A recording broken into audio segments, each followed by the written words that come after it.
Magandang umaga! Kumusta po? Narito po ulit ang update natin para sa lagay ng ating panahon. Ngayong umaga po ng October 22, 2025. Sa ngayon po ay iba't ibang weather system ang nakapaligid po dito sa ating bansa. Easterlies ang nakakaapekto sa Luzon at Visayas, lalo na po sa silangang bahagi at mayroong intertropical convergence zone na nag-i-extend sa may Mindanao, may amihan na nandyan po ngayon sa may extreme northern Luzon at may isang sama ng panahon na nasa loob ng PAR malapit sa may boundary sa taas, about 388 km north ng Batanes at kikilos po yan pababa dyan sa mga isla ng extreme northern Luzon at posible rin na lalapit dyan sa may Ilocos Norte at kung maging bagyo yan sa datos ng Pag-asa ay tatawagin po sa local name na Salome, pero posible rin na malusaw between 24 to 48 hours gaya po ninyong nakikita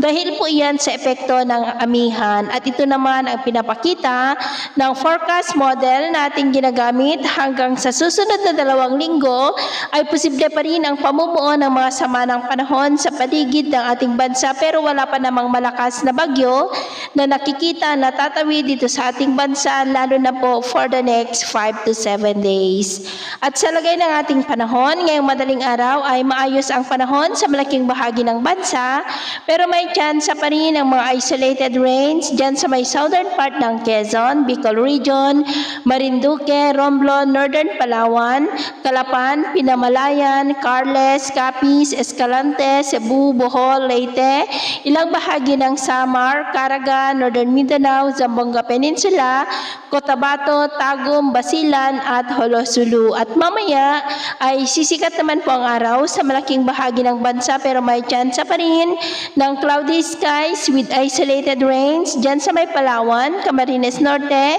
extreme northern Luzon, Capiz, Cadiz, Dumaguete, Cebu, Bohol, southern Leyte, Surigao del Norte, northern Mindanao, Zamboanga Peninsula at Sulu Archipelago, maging dyan po sa may Sarangani at mamayang hapon may mga chance pa rin ng cloudy skies with isolated rains sa iba't ibang bahagi ng ating bansa kaya kung lalabas tayo sa ating mga tahanan,